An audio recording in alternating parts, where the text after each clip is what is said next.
साधना news के खास कार्यक्रम पॉलिटिक्स फर्स्ट में बेमेतरा भाजपा आर्थिक प्रकोष्ठ के जिलाध्यक्ष साजा विधानसभा के संयोजक और जैन समाज के प्रमुख नटमल कोठारी से खास बातचीत की गई। इस मौके पर भाजपा नेता नटमल कोठारी ने बताया कि प्रदेश में जब से भाजपा की सरकार बनी है तब से लेकर अब तक सर्वहारा वर्ग के लिए भाजपा की साय सरकार लगातार गारंटियों को पूरा कर रही है। वहीं महिलाओं को 1000 रुपए प्रतिमाह और किसानों के हित में कई अहम निर्णय लिए गए। इसी के चलते प्रति एकड़ 21 कुंटल और 3100 रुपए समर्थन मूल्य की राशि से धान सरकार खरीदी जा रही है। मौके पर कोठारी ने कहा कि विकसित भारत समृद्ध छत्तीसगढ़ की तर्ज पर समृद्ध साझा विधानसभा बनाने का विधायक ईश्वर साहू ने संकल्प लिया है।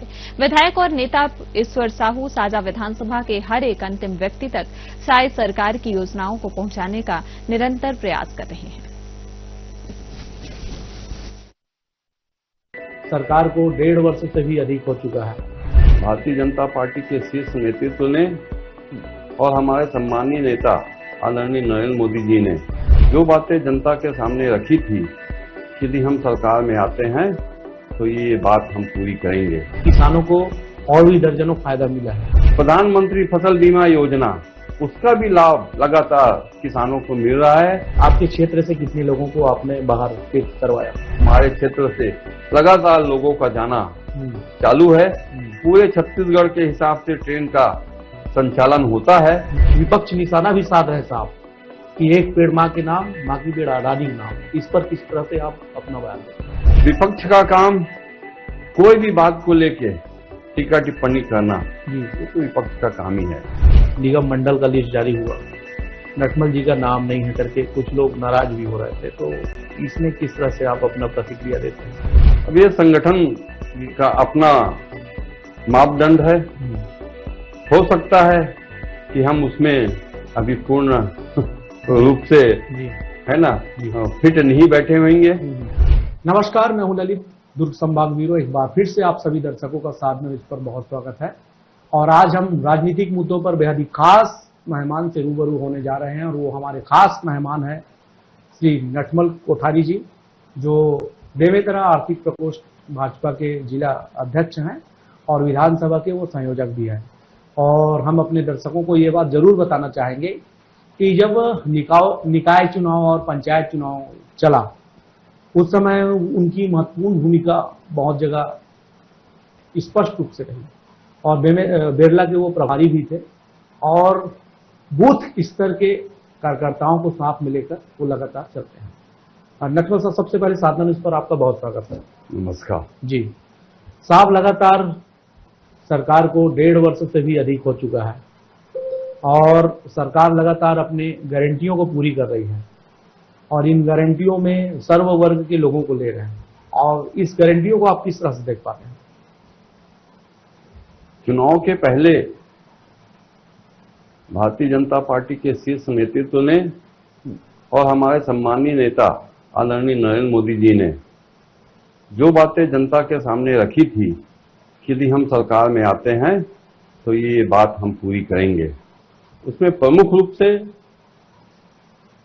जो यहाँ के छत्तीसगढ़ में संयोजक का दायित्व जिनको दिया गया था, ऐसे विजय बघेल जी ने अपनी पूरे छत्तीसगढ़ दौरा करने के बाद जो चीजें निचोड़ रखी पार्टी के सामने, उसमें महिलाओं के विकास के लिए, महिलाओं के समृद्धि के लिए महतारी वंदन योजना का उन्होंने जिक्र किया और शीर्ष नेतृत्व ने इस बात को स्वीकार करते हुए महतारी वंदन जैसे ही सरकार बनी वैसे शुरुआत कर दिया। 1000 रुपया माताओं को, बहनों को पूरे छत्तीसगढ़ में लगभग 80 लाख महिलाओं को मिलता है जी। साथ ही छत्तीसगढ़ का जो हृदय है किसान और धान यहाँ का प्रमुख उपज है और धान के बारे में उन्होंने कही थी कि 3100 रुपया धान का हम कीमत देंगे और जैसे ही सरकार बनी एमएसपी के साथ जो अंतर की राशि है उसको जोड़ के देने का काम भारतीय जनता पार्टी विष्णुदेव साय की सरकार लगातार छत्तीसगढ़ में कर रही है। इससे छत्तीसगढ़ में समृद्धि और खुशहाली आई है। और मुझे लगता है साहब कि किसानों को समर्थन मूल्य में पूरे एमएसपी के धान खरीदी के साथ सेंट्रल और स्टेट गवर्नमेंट ने जो भूमिका निभाई है, उसके अलावा भी किसानों को और भी दर्जनों फायदा मिला है। जैसे कि रजिस्ट्री होने के बाद प्रमाणीकरण के लिए लोगों को चक्कर लगाना पड़ता था किसानों को, लेकिन अब वो मैनुअल हो गया है। इन बातों की सोच देख पा रहे हैं। बिल्कुल बिल्कुल। किसानों के लिए जो केंद्र की योजना प्रधानमंत्री कृषक योजना के तहत जी। जो पैसा मिलता है, जी साथ ही यहाँ छत्तीसगढ़ में प्रधानमंत्री फसल बीमा योजना, उसका भी लाभ लगातार किसानों को मिल रहा है। और किसानों के जमीनों की खरीदी बिक्री में भी बहुत सारा संशोधन विष्णुदेव सरकार ने किया है। उसमें आज की तारीख में जो तहसीलदारों का चक्कर किसान द्वारा लगाया जाता था, प्रमाणीकरण के नाम से जो उगाही होती थी, मैं उगाही बोलूंगा, उगाही होती थी, उसको रोकने के लिए सरकार ने सीधा सीधा ये कर दिया है कि यदि रजिस्ट्री करो और रजिस्ट्री के बाद सीधा नामांतरण होके आपके ऋण पुस्तिका में जी आपकी जमीन चढ़ जाएगी। वाकई इसके अलावा जी एक योजना जिसको 5 साल तक कांग्रेस की सरकार, भूपेश बघेल की सरकार ने हाथ नहीं लगाया, छुआ नहीं, जो कि आम जनमानस से जुड़ा हुआ था, वो था प्रधानमंत्री आवास योजना। प्रधानमंत्री आवास योजना जैसे ही सरकार बनी, अपने बंगले में जाने के पहले हमारे मुख्यमंत्री जी ने पेपर में साइन करके वो जो रुके हुए 18 लाख आवास उसको देने की घोषणा की।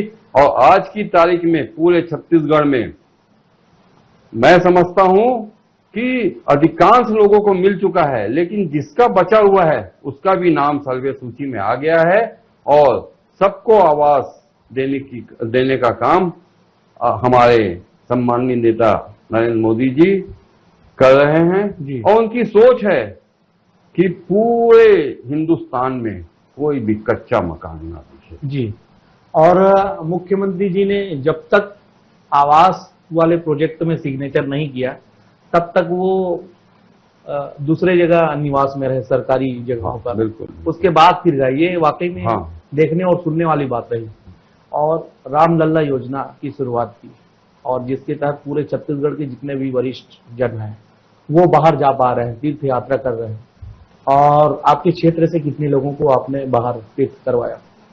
हमारे लिए, सनातनी लोगों के लिए परम सौभाग्य का बात है कि अयोध्या में भगवान राम का विशाल मंदिर, जिसकी कल्पना हम 500 सालों से करते आ रहे हैं, हमारे कई पीढ़ी बीत गए, लेकिन उस काम को पूर्ण रूप से मूर्त रूप देने का काम आदरणीय नरेंद्र मोदी जी ने किया। और उनके दर्शन के लिए जैसे ही यहाँ विष्णुदेव साई की सरकार बनी, उन्होंने घोषणा किया कि लगातार यहाँ से ट्रेनें अयोध्या के लिए जाएगी। अभी तो जो ट्रेनें जा रही है उसमें अयोध्या के साथ बनारस को भी जोड़ दिया गया है। अयोध्या जाती है, बनारस में आके रुकती है, और लगातार रामलला के दर्शन के बाद भोलेनाथ का दर्शन भी लोगों को करवाने का काम विष्णुदेव साई सरकार कर रही है। और मैं समझता हूं, आपने जैसा कहा, हमारे क्षेत्र से लगातार लोगों का जाना चालू है। पूरे छत्तीसगढ़ के हिसाब से ट्रेन का संचालन होता है। उसमें जितना जितना अलॉटमेंट हमको मिलता है उतने लोग हमारे यहाँ से जा रहे हैं। और सरकार ने बारिश को देखते हुए, और उससे पहले भी, मतलब ये लगभग दूसरा साल है, एक पेड़ माँ के नाम योजना की शुरुआत की। और हर जगह वृहद रूप से माहौल बनाकर हर सरकारी जगहों पर, हर प्राइवेट जगहों पर पौधा वृक्षारोपण किया जा रहा है। और इस पर विपक्ष निशाना भी साध रहे साहब कि एक पेड़ माँ के नाम, माँ की पेड़ रानी के नाम। इस पर किस तरह से आप अपना बयान देते हैं? विपक्ष का काम कोई भी बात को लेके टीका टिप्पणी करना, ये तो विपक्ष का काम ही है। लेकिन आदरणीय नरेंद्र मोदी जी ने, विष्णुदेव साई जी ने, पूरे मंत्रिमंडल ने निर्णय लिया कि सब कार्यकर्ताओं को माँ के नाम एक पेड़ लगाने का काम करना है।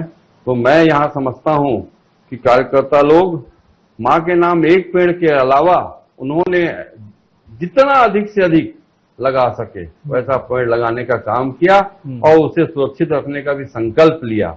इसका सबसे बड़ा कारण हम यहाँ पर किसान हैं और हम देखते हैं कि वातावरण में जो पहले बारिश होती थी, हरियाली की कमी के कारण, पेड़ पौधे की कमी के कारण बारिश में कहीं न कहीं अंतर आते जा रहा है। यदि यहाँ पेड़ पौधा तैयार होके जब तैयार हो जाएगा तो निश्चित रूप से हरियाली में जी है ना जी बारिश पूर्ण रूप से होगा, ऐसा मुझे लगता है। और साहब, लगातार आपने निकाय चुनाव में जो मेहनत किए थे, हर समय चुनाव के समय आप मेहनत करते हैं, लेकिन आपके कार्यकर्ताओं का कहना है, अभी निगम मंडल का लिस्ट जारी हुआ, नटमल जी का नाम नहीं है करके कुछ लोग नाराज भी हो रहे थे, तो इसमें किस तरह से आप अपना प्रतिक्रिया देते हैं? अब ये संगठन का अपना मापदंड है, हो सकता है कि हम उसमें अभी पूर्ण रूप से है ना फिट नहीं बैठे होंगे, लेकिन भारतीय जनता पार्टी में ऐसा नहीं है।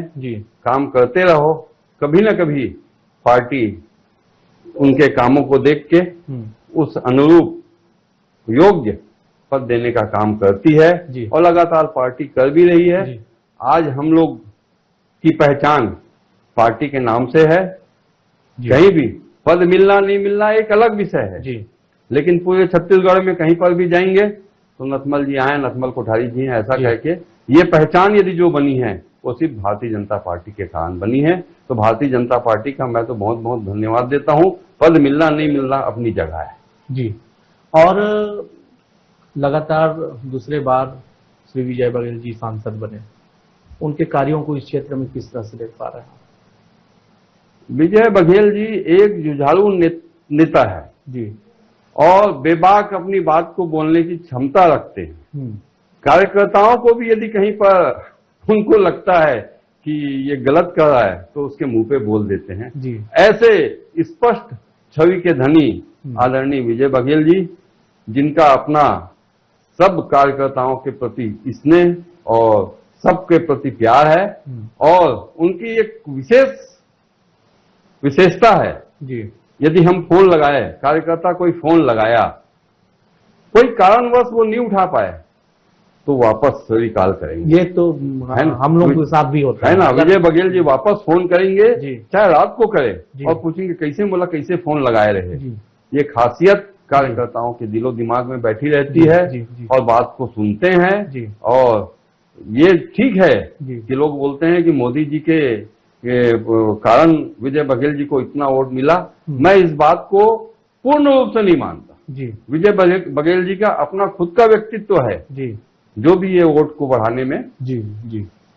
तो निश्चित रूप से विजय बघेल जी जो सांसद है काफी सरल और सहज है। निश्चित रूप से जब उनको फोन लगाओगे या कोई भी पत्रकार उनको फोन लगाते हैं तो अगर वो उठा नहीं पाया तो वो निश्चित रूप से पत्रकारों को भी वापस रिटर्न फोन करते हैं। बिल्कुल। ये बात में वाकई 100% सच्चाई है। विधायक जी ईश्वर साहू जी, लगातार उनके भी कार्यकाल को, सरकार के कार्यकाल के साथ साथ उनको भी 1.5 वर्ष से अधिक हो गए हैं, उनकी उपलब्धियों को किस तरह से देख पा रहे हैं? हमारे विधायक जी बिल्कुल नए हैं। पहले कभी भी उन्होंने, अब नए नहीं है साहब, 2 साल हो रहा है। मैं बता जी। विधायक जी हमारे जिस समय चुनाव हुआ उस समय बिल्कुल नए थे। राजनीतिक फील्ड में उनका कोई अनुभव नहीं था। अब धीरे धीरे जैसे जैसे समय आगे बढ़ते जा रहा है, विधायक जी मरते जा रहे हैं, परिपक्व होते जा रहे हैं। और काम आज की तारीख में विधायक जी कहीं आते हैं तो कार्यकर्ता के कहने के पहले ही पूछते हैं कि कैसे भैया ये काम देने का मतलब कागज बना के ये काम मैं करवाऊं। मतलब आज की तारीख में कहीं न कहीं, जैसा आपने कहा ना अभी अब वो नहीं है कह के, तो मैं वही बात को कहना चाह रहा हूँ कि विधायक जी आज की तारीख में क्षेत्र के विकास के लिए लगातार लगे हुए हैं और कोशिश कर रहे हैं कि उनकी नजर में भी कोई काम दिखता है, कार्यकर्ता नहीं बोलता तो भी वो बोलते हैं। परसों की घटना बताऊं मैं, चिचानमिटा एक बिजली कड़कने से पति पत्नी 2 लोगों की मौत यहाँ हो गई थी। उनका परसों दसगात्र था।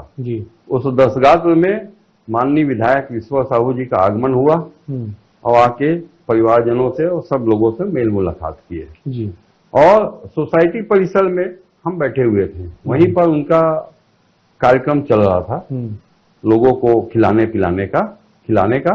जी तो वहां पर जैसी बैठे बैठे विधायक जी बोलते हैं, भैया एक बाउंड्री वॉल बहुत जरूरी है, तार का बाउंड्री है। जी तो ईश्वर साहू जी बोलते बाउंड्री वॉल बहुत जरूरी है भैया, एक कागज बना के दे, बाउंड्री वाला काबा नहीं देते हैं, कागज लदे हल्दी है। जी जी जी मतलब मेरा बात बताने का आशय ये है जी कि आजकल विधायक जी अपने होके भी क्षेत्र विकास के लिए ललायित रहते हैं। मतलब बहुत जल्दी वो क्षेत्र के विकास कराना चाहते हैं और लोगों को और भी सुविधा देना चाहते हैं, और इसी वजह से वो खुद भी लोगों को कहते हैं कि आप कागज लाइए ताकि निर्माण कार्य क्षेत्र में अच्छा हो सके। और साहब लगातार अलग अलग योजनाएं चल रही हैं, तो आपके क्षेत्र में अंतिम चोट तक पहुंचाने के लिए, योजनाओं को पहुंचाने के लिए किस तरह से काम आप लोग कर रहे हैं? क्योंकि Bharatiya Janata party trader system पर चलती है, हर एक सदस्यों को बूथ लेवल तक मतलब उसको महत्व देती है, किस तरह से? विकास काम की बात बोले, मुख्य रूप से ये किसानी का क्षेत्र है जी। यहाँ पर पिछले समय एक बांध का निर्माण हो गया, ओड़ियाबाद डैम करके है जी, जिससे लगभग इस गांव की पूरी सिंचाई हो जाती है। डाइवर्सन बन गया जी, उससे भी पूरे चिचालमेटा में जो धान का खेत है उसकी अपासी हो जाती है, सिंचाई हो जाती है। सड़क का निर्माण कार्य इस गांव तक जोड़ने के लिए 7.5 करोड़ का 7 करोड़ 33 लाख का सड़क स्वीकृत है, काम चालू हो चुका है, टेंडर हो गया, काम चालू हो गया है। मतलब हम लोग जिस रोड से आए वो भी स्वीकृत है? हाँ, स्वीकृत है। 7 करोड़ 33 लाख का रोड है जी, स्वीकृत है। अभी बरसात के कारण शुरू में थोड़ा सा मुरूम डाल के छोड़ दिया है ना, और बाकी वो काम बन जाएगा, 1 आध साल के अंदर बन जाएगा रोड। तो रोड का यहाँ हो गया, और रह गया सवाल दूसरी मूलभूत सुविधा, और पानी का साधन यहाँ पर है। रोड आप देखे होंगे गांव में जब आए तो सीसी लगभग रोड हो चुका है जी, लगभग रोड हो चुका है जी। गौठान में यहाँ पर कंक्रीटीकरण हो चुका है। स्कूल यहाँ हाई स्कूल है, हाई स्कूल की बिल्डिंग बन चुकी है। सेवा सहकारी समिति यहाँ है जी, जो संचालित हो रही है। सब जगह खाद की कमी भी हो रही है, मैं बोलने में गुरेज नहीं करता जी, जी, जी। लेकिन यहाँ पर हम लोगों के प्रयास से लगातार खाद आ ही रहा है जी। लोग चिल्लाते हैं डीएपी डीएपी डीएपी, यहाँ हमारे कल ही एक गाड़ी डीएपी आई है जी। तो खाद की भी लगभग मैं एकदम पूर्ण तो नहीं कह सकता, लेकिन लगभग मात्रा किसानों को यहाँ से सभी खाद मिल रहा है। खाद का क्वेश्चन करने वाला था, उससे पहले ही आपने बता दिए। आर्थिक प्रकोष्ठ के जिला अध्यक्ष हैं, इसको किस तरह से समझे, किस तरह से कार्यकाल होता है आप लोगों का? क्या होता है, पार्टी के अलग अलग विंग है और पार्टी कार्य को संचालित करने के लिए सभी चीज का समावेश करती तभी पार्टी का संचालन होता है जी। उसमें किसान भी हमें चाहिए, किसान मोर्चा के लोग काम करते हैं, महिला चाहिए, महिला मोर्चा के लोग काम करते हैं। ठीक उसी प्रकार आर्थिक प्रकोष्ठ है जी। इनके द्वारा कभी जो काम आता है पार्टी का, है ना, मतलब लेखा जोखा वाला या पैसा वाला, तो वो सब कामों के लिए काफी अच्छा विभाग मिला है आपको। नहीं, ये उस कामों के लिए पार्टी लगाती है कि आपको ये ऐसा काम करना है। तो जैसा जैसा पार्टी का आदेश या उपयोग होता है कार्यकर्ता का, उस हिसाब से। और एक चीज और है साहब, लास्ट सवाल है, काफी महत्वपूर्ण सवाल है। सत्ताधारी नेता हैं आप, आपके बड़े नेताओं से संबंध आपका काफी मधुर है, लेकिन विपक्ष के नेताओं से भी आपका मधुरता है, ऐसा लोगों का कहना है। इसमें कितना क्लियरेशन आप देते हैं? देखो भाई, मैं एक सामाजिक आदमी हूँ जी। जैन समाज, जैन श्री संघ पड़पुड़ी का मैं अध्यक्ष भी हूँ जी, और लगातार भारतीय जैन संगठन का मैं प्रदेश में महासचिव, उपाध्यक्ष जी, ऐसे अनेकों पद में रहा हुआ हूँ जी। महावीर इंटर कॉन्टिनेंटल में मैं वर्तमान में महासचिव हूँ प्रदेश का, छत्तीसगढ़ प्रदेश का जी।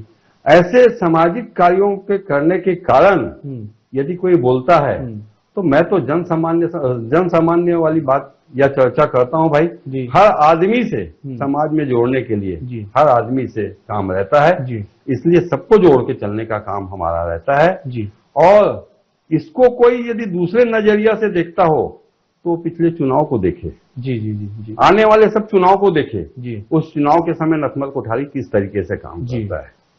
उस समय यहाँ पर सिर्फ भारतीय जनता पार्टी रहती है। जी। भारतीय जनता पार्टी का काम करते हैं, विपक्ष में चाहे कोई भी रहे, लेकिन सामाजिक काम का जब होता है उस समय तो सभी को अतिथि बना के बुलाया जाता जी है। जी जी। जैन समाज में ऐसा नहीं कि खाली सब भारतीय जनता पार्टी में है, कई लोग कांग्रेस में भी हैं। जी।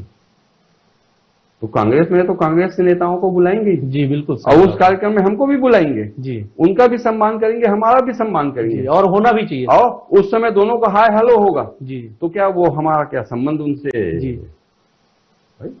व्यवहार, आदमी को एक बात अपने जीवन में उतारना चाहिए और रखना चाहिए जी कि आदमी चुनाव के समय अपनी पार्टी के प्रति निष्ठावान रहे, जी। पार्टी के प्रति समर्पित रहे, पार्टी के प्रति वफादार रहे और पार्टी का पूरा काम करे। जी। जिसको भी जिताने का दायित्व तो जिस भी चुनाव में जिस भी कार्य में दिया गया उस कार्य को पूर्ण करे। जी। लेकिन बाकी समय अपने व्यवहार को भी ना भूले। जी। मानवता के नाते सबसे व्यवहार संभाव रखे। जी। यह मेरा मानना है। जी। मेरे पूर्वजों का मानना है। जी। मेरे बड़ों का मानना है। मेरे गुरुओं का मानना है। जी। मेरे जो आचार्य श्री हैं जी। वो कहते हैं सबके प्रति प्रेम रखो। जी। सबके प्रति। जी। और वो भी सिर्फ मानवता नहीं, सब जीवों के प्रति प्रेम रखो। जैन धर्म यही सिखाता है। जी। तो इसमें मेरे ख्याल से आपके क्वेश्चन का उत्तर आ गया होगा पूरा। तो निश्चित रूप से जैन समाज के भी प्रमुख हैं और आर्थिक प्रकोष्ठ के जिला अध्यक्ष हैं श्री नटमल कोठारी जी, और काफी सरल और सहज तरीके से वो लोगों के बीच में रहते हैं। और चुनाव के समय भी उन्होंने पूरे निष्ठा के साथ बेरला के साथ साथ धमधा और अन्य निकाय क्षेत्रों में उन्होंने अपना प्रदर्शन बेहतर ढंग से किया और उनका जो प्रतिफल है उनको आगे चलकर बेरला के बारे में देंगे। बेरला के संबंध में कुछ बोलना भी चाह रहे हैं आप? जी। बेरला पिछले 15 सालों से कांग्रेस का कब्जा था जी। और कांग्रेस से भी हमारे अपने समाज के लोग और परिवार के लोगों को पार्टी ने टिकट दिया था और लड़े थे। लेकिन उनके वार्ड में भारतीय जनता पार्टी जीती और मैं वहां का प्रभारी था। जी। तो उस स्थिति में कैसे आप बोल सकते हो? मतलब रिकॉर्ड तोड़े हैं आपने, है ना? वहां है ना, नेहा सुराना करके कांग्रेस की प्रत्याशी थी, उसके अगेंस्ट हमारी प्रत्याशी जीत के आई है। और मतलब तीन पंचवर्षीय का रिकॉर्ड आपने तीन लगातार 3 बार कांग्रेस का शासन रहा, कांग्रेस का निकाय अध्यक्ष बनते रहा, उसमें हम जाके फतह किए। और ऐसा नहीं, एक मतलब हमारे 11 पार्षद, एक अध्यक्ष, 12 लोग हमारे जीत के आए। जी। और वैसे ही धमधा में भी काफी, धमधा में भी हमारे प्रशांत दाऊ जी लगातार, वो क्या छल्लू गुप्ता जी जीत रहे थे। कांग्रेस का शासन रहता था, लेकिन इस समय श्वेता को टिकट दी, पार्टी ने विश्वास किया और श्वेता काफी अच्छे मतों से जीत के आई। हमारे घर की, हमारी, अब मैं बहू कहूं या छोटी बहन कहूं, दोनों है मेरे लिए। जी। और लगातार आपका दौरा भी रहता है और पार्टी में लगातार, भारतीय जनता पार्टी में वाकई में बूथ स्तर से लेकर बड़े जिला अध्यक्ष और प्रदेश के पदाधिकारी एक साथ बैठते हैं और क्रेडिट सिस्टम पर चलते हैं। इसलिए भारतीय जनता पार्टी का जो नीति है वो बहुत स्पष्ट और काफी अनुशासन से भरा रहता है और उसी के चलते ये रिजल्ट आ पाया। और वाकई नटमल कोठारी जी भी काफी निष्पक्ष और स्पष्टवादी हैं और आगे चलकर हम और भी चर्चा करेंगे, संवाद करेंगे, आगे और भी मौका मिलेगा। और निश्चित रूप से इनके मेहनत और जज्बा को पार्टी ने देखा है और उनका प्रतिफल भी आगे आपको मिले, ऐसी हमारी शुभकामनाएं भी है। कैमरा पर्सन सोनल के साथ साधना न्यूज के लिए ललित।